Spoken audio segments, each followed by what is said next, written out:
Shalom saudara, hari ini kita akan kembali merenungkan Tuhan dengan judul taat meskipun sulit.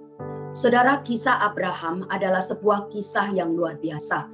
Kisah di dalam Kejadian pasal 22 adalah kisah yang paling mendalam dan mengesankan. Di sini kita bisa melihat ujian iman yang dialami oleh Abraham ketika Tuhan meminta dia untuk mempersembahkan Ishak, anak yang sangat dicintainya, sebagai korban bakaran. Saudara, ini adalah sebuah perintah yang sangat sulit dan penuh tantangan. Tetapi Abraham menunjukkan ketaatan yang luar biasa. Ketika kita membaca di bagian awal Kejadian pasal 22, khususnya di ayat 2, kita akan merasakan beratnya perintah yang diberikan kepada Abraham oleh Tuhan.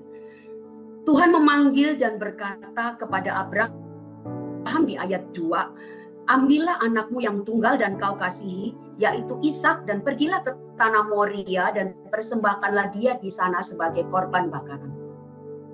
Saudara, kalau kita jadi orang tua diberi perintah seperti itu, mungkin kita akan berpikir panjang, tidak segera kita lakukan. Tetapi yang luar biasa yang dilakukan oleh Abraham adalah Abraham tidak menunda-nunda. Begitu Tuhan memberikan perintah, maka dia bangkit pagi-pagi dan melaksanakan perintah itu. Ini menunjukkan bahwa ketaatan sejati itu tidak hanya ada di dalam kata-kata, tetapi juga di dalam setiap tindakan yang dilakukan oleh Abraham. Saudara, Abraham percaya bahwa Tuhan memiliki rencana yang lebih besar, meskipun pada saat itu ia tidak mengerti bagaimana semuanya akan berlangsung. Ketika Ishak bertanya kepada ayahnya tentang korban, Abraham menjawab dengan pasti dan tanpa ragu-ragu, Allah akan menyediakan korban baginya. Di Kejadian 22 ayat 8. Hal ini menunjukkan iman yang begitu dalam, di mana Abraham percaya bahwa Tuhan akan menyediakan apa yang diperlukan, bahkan dalam situasi yang nampaknya tidak mungkin sekalipun. Saudara, penyediaan Tuhan itu tepat pada waktunya dan tidak pernah terlambat.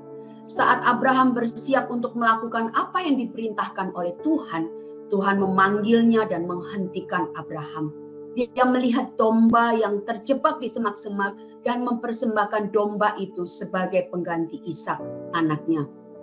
Ini adalah pengingat bagi setiap kita juga bahwa ketika kita taat kepada Tuhan, Dia selalu menyediakan jalan dan solusi, bahkan ketika kita merasa putus asa. Saudara, apa yang bisa kita pelajari dari firman Tuhan pagi ini?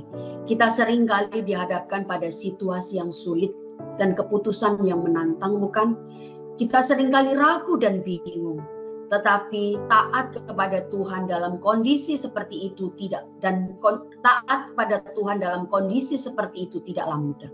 Namun, kisah Abraham mengajarkan kita bahwa ketaatan kepada Tuhan harus menjadi prioritas utama dalam hidup kita.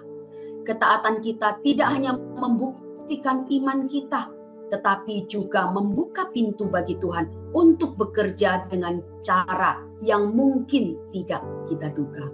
Saudara, seperti Abraham, Anda dan saya, kita dipanggil untuk taat kepada Tuhan, bahkan ketika perintahnya sulit untuk dipahami. Apa yang menjadi tantangan dan pergumulan kita pada hari ini? Mari kita ingat bahwa Tuhan selalu setia dan akan menyediakan apa yang kita butuhkan tepat pada waktunya. Mari terus taat, meskipun sulit bagi kita untuk dilakukan. Namun percayalah, Tuhan tetap setia dan menyertai kita. Kiranya Tuhan memberkati setiap kita dengan firman-Nya dan menguatkan, memampukan kita untuk taat meskipun sulit. Amin.